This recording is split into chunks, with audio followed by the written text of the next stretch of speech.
aydır, biri görünməsə də biri görünür. Allah anamın canını sağ elə, amma ki atamın yeri görünür. Mən yetimləmə dərdərdüməm yeri. Halimə bir neçə adam gülübdür, kövrəlib istədim atamalıyam, yadımə düşür ki atam ölübdür. Hə boyda dərd olar Allah başında. Təkliyi biləndə yandım, alışdım, oturub atamın məzar başında, atamın yerinə daş dolamışdım. Nə yaman dərdimiz atasız olmaz. İşıqlı dünyada elə yanıram, o qədər qəbirlə danışmışam ki, mən ata sözünü başlı sanırım. Ata sözünü başlı sanırım. Yol başlarını zəhmət edim.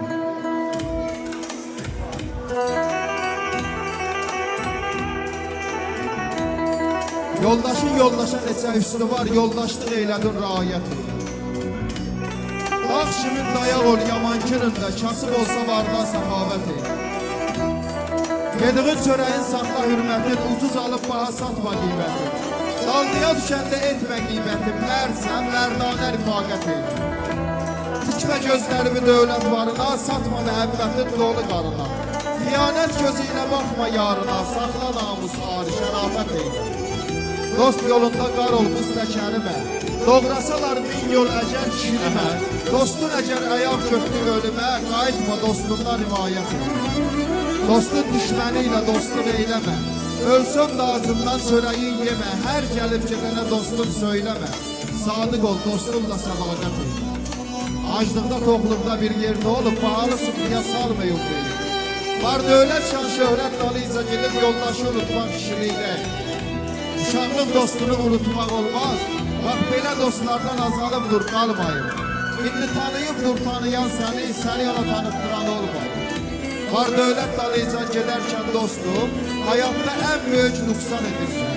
Köhnə dostuma cavab vermirsən, dünən tanıdığıma can-can deyirsən. Kişi var dövlətə əyilməz dostum, kişi həyatda möhkəm olsun gərək. Məzara bahalı maşınla deyir, dostların sinində gedəsən gərək. Qardaşım, yadında saxla ki əsil dost, səni pis vərdişlərdən uzaq edəndir.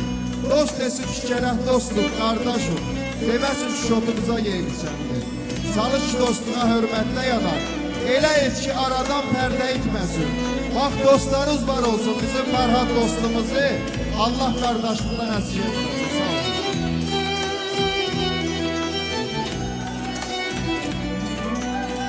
Ne olaydı sevgilim, bak belece kalaydım, bak belece kalaydım.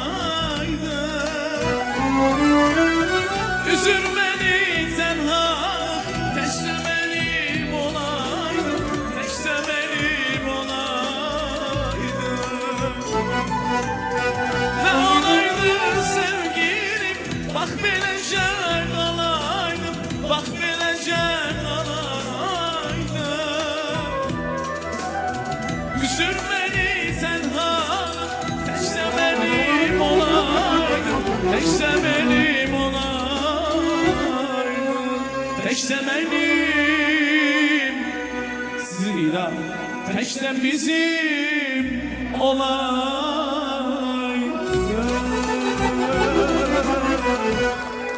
Çok sağ olun, minnettarlar bildirim. Təcrübə qonaqlarımıza Məhəmməd Can Fətdahi. Çox sağ olasın, uzaq yoldan gəlmişsən. Məhəmməd Can iradəsiniz qabildir. Ağzı alması faydalandır. Hər kəs Məhəmməd Can Fətdahinin sözlərindən gözəl surətlə faydalandır. Gözəl səhvlik salıb çıxarlarlar. Təşəkkür edirəm ay Fətdahi. Bu soyqlar. Yaşasın, nereden bilir əzizimiz sağ olsun. Özündən çox-çox muazib olar. Məhəmməd Can çox muazib olur. İnşallah çox görüşəcək.